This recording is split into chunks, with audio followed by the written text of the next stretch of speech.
Assalamualaikum warahmatullahi wabarakatuh. Saya Adrianto Pasila, mahasiswa program studi manajemen dari Fakultas Ekonomi dan Bisnis Universitas Muhammadiyah Malang. Saya dan teman-teman kelompok saya kali ini akan memaparkan atau mempresentasikan hasil diskusi daripada presentasi kami dalam laporan dengan judulnya Dinamika Politik dalam Dunia Perdagangan Internasional. Kami mengambil studi kasus yaitu perang dagang antara Amerika Serikat dan Cina. Nah, langsung saja pertanyaan pertama ini muncul, yaitu bagaimana negara-negara kuat politik memanfaatkan kekuasaan mereka ini dalam mengatur perdagangan dunia, dan apa dampak konflik politik antara dua negara terhadap perdagangan mereka. Nah, jadi begini teman-teman, negara-negara kuat politik ini memanfaatkan kekuasaan mereka dalam mengatur perdagangan dunia itu melalui berbagai cara. Di antaranya yang pertama, menggunakan pengaruh mereka ini di organisasi-organisasi internasional seperti Organisasi Perdagangan Dunia yang kita kenal dengan WTO. Nah, negara-negara kuat politik ini dapat menggunakan pengaruh mereka untuk mempengaruhi negosiasi perdagangan di WTO, sehingga aturan-aturan perdagangan yang ditetapkan itu lebih menguntungkan mereka. Nah, yang kedua, melakukan tekanan ekonomi terhadap negara-negara lain. Negara-negara kuat politik ini dapat menggunakan keunggulan ekonomi mereka untuk menekan negara-negara lain agar mengadopsi kebijakan perdagangan yang menguntungkan mereka. Misalnya, negara-negara kuat politik dapat mengancam untuk mengenakan tarif tinggi atau bahkan embargo terhadap produk-produk dari negara yang tidak mengadopsi kebijakan perdagangan yang mereka inginkan. Nah, yang ketiga, melakukan kerjasama bilateral atau regional. Nah, negara-negara kuat politik ini dapat membentuk kerjasama bilateral atau regional untuk meningkatkan daya tawar mereka dalam perdagangan internasional. Misalnya, negara-negara Uni Eropa telah membentuk pasar tunggal yang menyatukan perdagangan antara negara anggotanya. Konflik politik antara dua negara ini dapat berdampak negatif terhadap hubungan perdagangan mereka. Hal ini dapat terjadi karena konflik politik itu dapat menimbulkan ketidakpercayaan dan ketegangan kedua negara, sehingga mereka menjadi lebih enggan untuk melakukan perdagangan.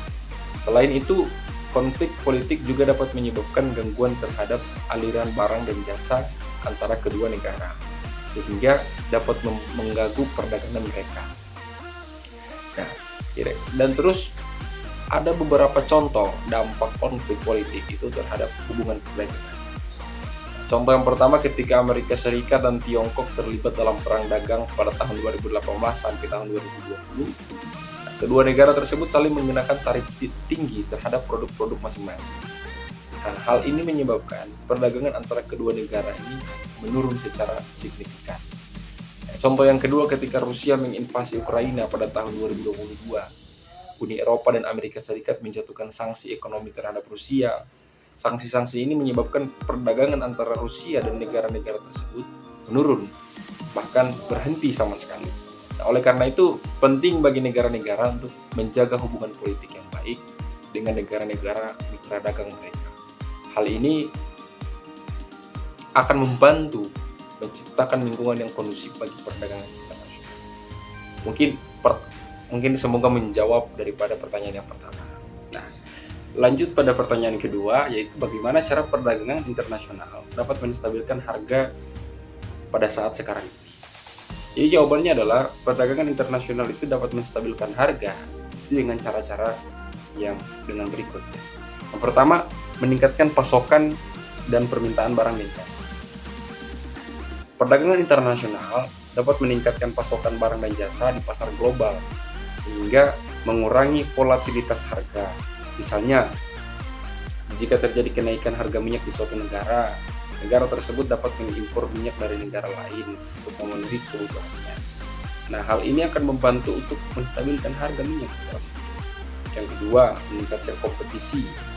Perdagangan internasional ini dapat meningkatkan kompetisi pasar di global yang dapat menekan harga secara alami. Misalnya, jika ada dua perusahaan yang memproduksi produk yang sama, mereka akan bersaing untuk mendapatkan pangsa pasar. Nah, hal ini akan mendorong mereka untuk menurunkan harga agar lebih kompetitif. Yang ketiga, meningkatkan efisiensi produk. Nah, perdagangan internasional ini dapat mendorong negara-negara untuk berspesialisasi dalam produksi barang dan jasa yang dapat diproduksi dengan biaya lebih rendah. Nah, hal ini akan meningkatkan efisiensi produksi dan dapat menurunkan harga barang dan jasa. Nah,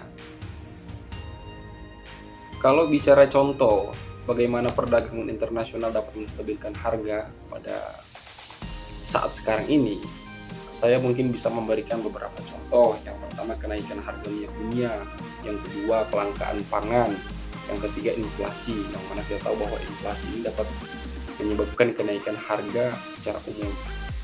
Perdagangan internasional dapat membantu untuk mengendalikan inflasi dengan cara meningkatkan pasokan barang jasa sehingga mengurangi tekanan terhadap harga.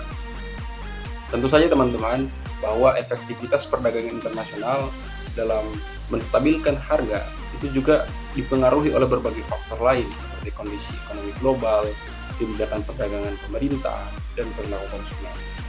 Mungkin jawaban dari pertanyaan kedua. Nah, lanjut dalam pertanyaan ketiga, itu bagaimana dinamika politik dalam perang dagang ini mencerminkan pergeseran kekuatan global dalam perang geopolitik Amerika Serikat dan China.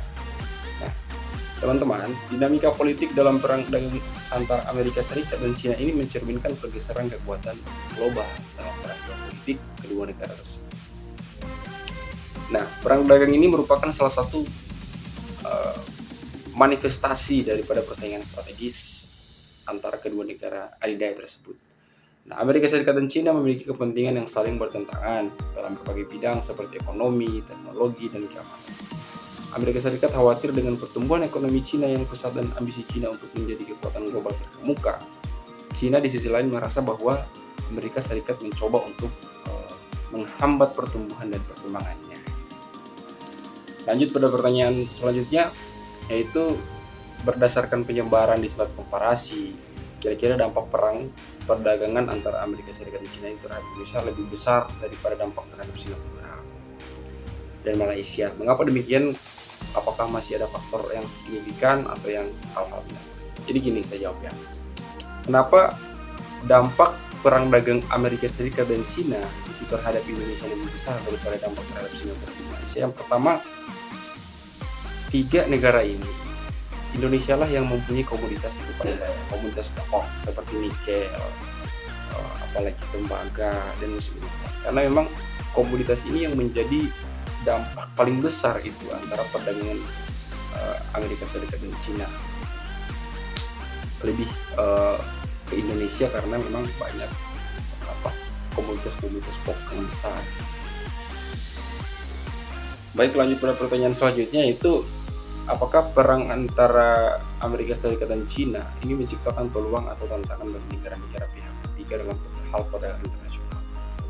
Nah, kalau kita bicara peluang, perang dagang ini telah menciptakan peluang bagi negara-negara pihak ketiga untuk meningkatkan ekspor mereka ke Amerika Serikat dan China.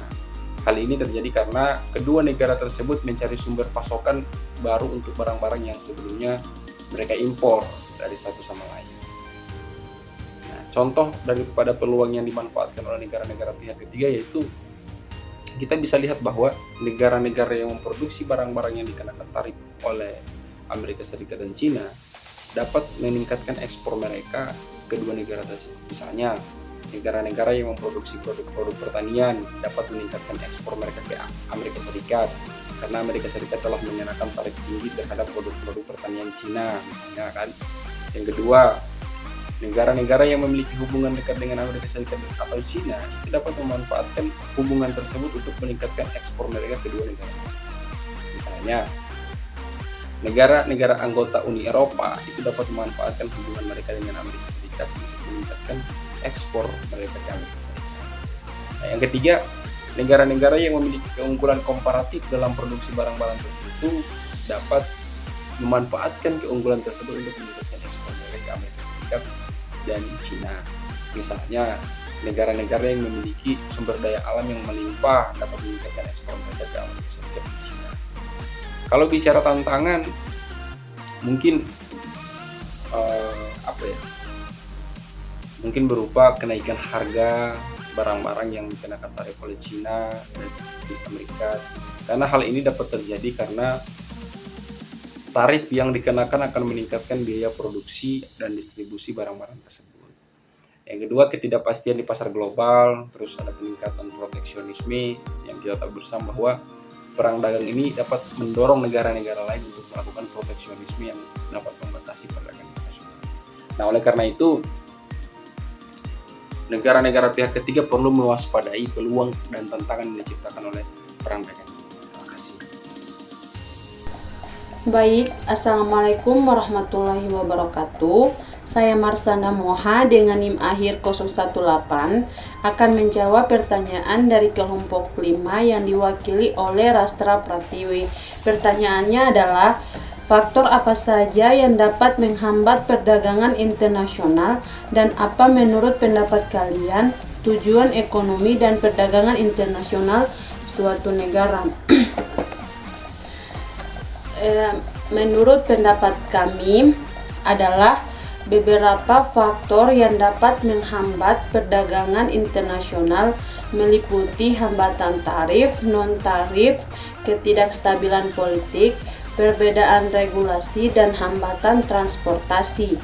Tujuan ekonomi dari perdagangan internasional suatu negara melibatkan peningkatan pertumbuhan ekonomi, diverifikasi sumber daya, dan pemanfaatan keunggulan komparatif untuk mencapai efisiensi produksi dan distribusi.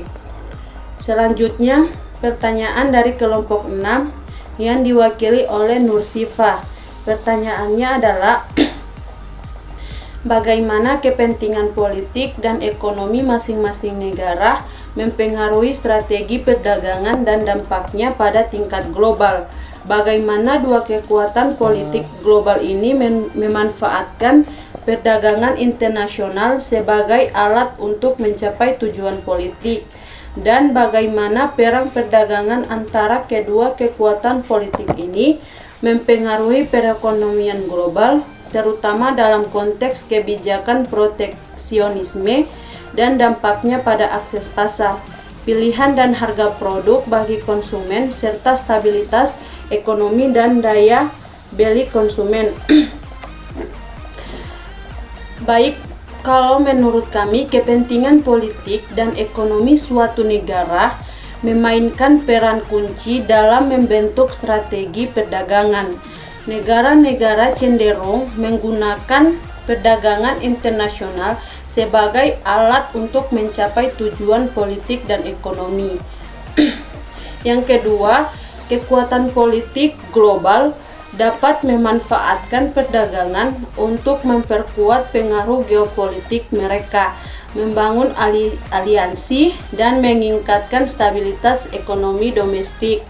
Yang ketiga, peran perdagangan antara dua kekuatan politik global dapat memicu kebijakan proteksionisme seperti penerapan tarif dan hambatan perdagangan lainnya. Hal ini dapat berdampak pada akses pasar, pilihan, dan harga produk bagi konsumen di seluruh dunia. Kebijakan proteksionisme dapat memicu retalisasi dan ketidakpastian ekonomi global, mengurangi stabilitas dan daya beli konsumen. Yang ketiga, pertanyaan dari kelompok 7 yang diwakili oleh Siti Nurlaitul Qodria. Dengan pertanyaan, apa upaya yang dilakukan perusahaan untuk beradaptasi dengan perubahan kebijakan perdagangan dan hubungan diplomatik antara negara-negara? Baik, menurut kami, perusahaan dapat mengambil beberapa langkah untuk beradaptasi dengan perubahan kebijakan perdagangan dan hubungan diplomatik antara negara-negara, seperti diverifikasi pasar, mencari peluang pasar baru di negara-negara yang memiliki kebijakan perdagangan yang lebih ramah atau hubungan diplomatik yang lebih stabil. Yang kedua, pengelolaan risiko. adalah mengidentifikasi dan mengelola risiko yang terkait dengan ketidakpastian kebijakan perdagangan, termasuk perubahan tarif dan hambatan dan perdagangan lainnya. Yang ketiga, penyelesaian rantai adalah merespon perubahan dengan menyesuaikan atau mengoptimalkan rantai pasokan untuk mengurangi dampak dari perubahan kebijakan. Selanjutnya, pertanyaan dari kelompok 8 yang diwakili oleh Diva Ayu dengan pertanyaannya, bagaimana dinamika kekuatan politik mempengaruhi perdagangan internasional? Baik, saya akan menjawab pertanyaan dari kelompok 9 tentang bagaimana argumen para pendukung kebijakan proteksionisme yang mendukung industri lokal berhubungan dengan pandangan para kritik, dan sejauh mana pengurangan akses pasar bagi produk asing melalui kebijakan tersebut dapat menyebabkan ketidakseimbangan dalam pertukaran global serta berdampak pada pertumbuhan ekonomi global. Nah, jawabannya adalah argumen para pendukung kebijakan proteksionisme ini berpendapat bahwa kebijakan dapat memberikan manfaat bagi industri lokal dalam beberapa hal, yakni meningkatkan keamanan ekonomi, meningkatkan kemandirian ekonomi, juga meningkatkan daya saing industri lokal. Namun, para kritikus proteksionisme itu mereka berpendapat bahwa kebijakan ini juga dapat menimbulkan dampak yang negatif, yakni meningkatkan harga barang, mengurangi efisiensi ekonomi, dan menyebabkan ketidakseimbangan perdagangan. Jadi, dapat disimpulkan bahwa argumen pendukung dan kritikus proteksionisme ini memiliki hubungan yang saling bertentangan, di mana para pendukung berpendapat bahwa proteksionisme ini dapat memberikan manfaat bagi industri lokal, sedangkan para kritikus berpendapat bahwa proteksionisme dapat menimbulkan dampak yang negatif. Nah, kemudian sejauh mana pengurangan akses pasar bagi produk asing melalui kebijakan ini, itu tentunya menyebabkan pengurangan, karena pengurangan akses pasar akan menyebabkan kurangnya permintaan terhadap produk asing, dan karena berkurangnya permintaan produk asing itu juga dapat menyebabkan ketidakseimbangan dalam pertukaran global, dan karena ketidakseimbangan pertukaran global itu pula, maka pertumbuhan ekonomi dan perdagangan global akan mengalami yang namanya perlambatan. Berikut, saya akan menjawab pertanyaan dari kelompok 10 tentang bagaimana interaksi antara kekuatan politik global dan regulasi perdagangan internasional ini mempengaruhi ekonomi suatu negara. Jawabannya begini, karena perang dagang antara Amerika Serikat dan China, interaksi antara kekuatan politik global dan regulasi perdagangan internasional tentunya bisa mempengaruhi ekonomi suatu negara dalam beberapa hal, seperti meningkatkan atau mengurangi akses pasar bagi produk dan jasa. Artinya, kekuatan politik global seperti perang, embargo, dan sanksi dapat menyebabkan gangguan perdagangan internasional. Oleh karenanya, hal ini dapat mengurangi akses pasar bagi produk dan jasa dari suatu negara. Selanjutnya, pertanyaan dari kelompok 11 yaitu bagaimana negara-negara kecil dalam menghadapi perang ekonomi global yang terjadi oleh negara-negara besar, dan bagaimana cara mengatasi dampak seperti berkurangnya bahan makanan yang berpengaruh pada harga yang sangat tinggi. Jadi jawabannya, negara-negara kecil itu menghadapi tantangan yang lebih besar dalam menghadapi perang ekonomi global dibandingkan dengan negara-negara besar. Hal ini karena negara-negara kecil memiliki sumber daya dan kemampuan yang lebih terbatas. Bagaimana mereka menghadapinya, yakni dengan meningkatkan kerjasama dengan negara-negara lain. Kemudian kerjasama dengan negara-negara lain ini dapat membantu negara kecil untuk meningkatkan daya saing. Kedua adalah negara kecil perlu meningkatkan kemandirian ekonomi dengan mengembangkan industri lokal, dan untuk mengurangi ketergantungan pada impor, serta meningkatkan daya saing industri lokal agar dapat bersaing dengan produk-produk dari negara-negara besar. Kemudian, bagaimana cara mengatasi dampak seperti kekurangan bahan makanan yang berpengaruh pada harga yang sangat tinggi? Itu dapat diatasi dengan berbagai cara, seperti meningkatkan produksi bahan makanan dalam negeri, meningkatkan cadangan bahan makanan untuk mengantisipasi terjadinya gangguan pasokan, dan menyediakan subsidi bahan makanan untuk membantu masyarakat yang membutuhkan. Dan pertanyaan terakhir yaitu dari kelompok 12 tentang apa sih yang dimaksud dengan dua kekuatan politik dan bagaimana jika politik itu tidak mencapai tujuan, berikan solusinya. Jadi, yang dimaksud dengan dua kekuatan politik adalah kekuatan politik oleh kedua negara yang terlibat, yaitu Amerika Serikat dan Cina. Kenapa disebut dengan dua kekuatan politik? Karena kedua negara ini mempunyai kekuatan politik yang besar dan sangat berpengaruh. Kemudian, jika dua kekuatan politik ini tidak mencapai tujuan politik mereka, maka hal tersebut dapat memiliki konsekuensi yang signifikan bagi dunia.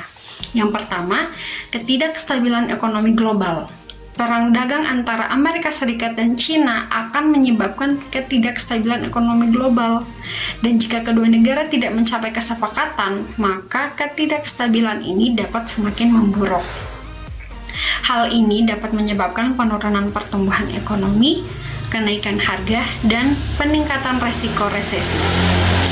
Kedua, peningkatan polarisasi geopolitik. Artinya, persaingan antara Amerika Serikat dan Cina telah menyebabkan polarisasi geopolitik. Negara-negara lain di dunia harus memilih untuk mendukung Amerika Serikat atau Cina. Hal ini dapat menyebabkan dunia terpecah menjadi dua blok yang saling bersaing. Solusinya yaitu kedua negara perlu menemukan cara untuk menyelesaikan perbedaan mereka secara damai dan bekerja sama dalam mencapai kesepakatan untuk mengatasi masalah global bersama dengan melakukan dialog dan negosiasi serta saling berkompromi.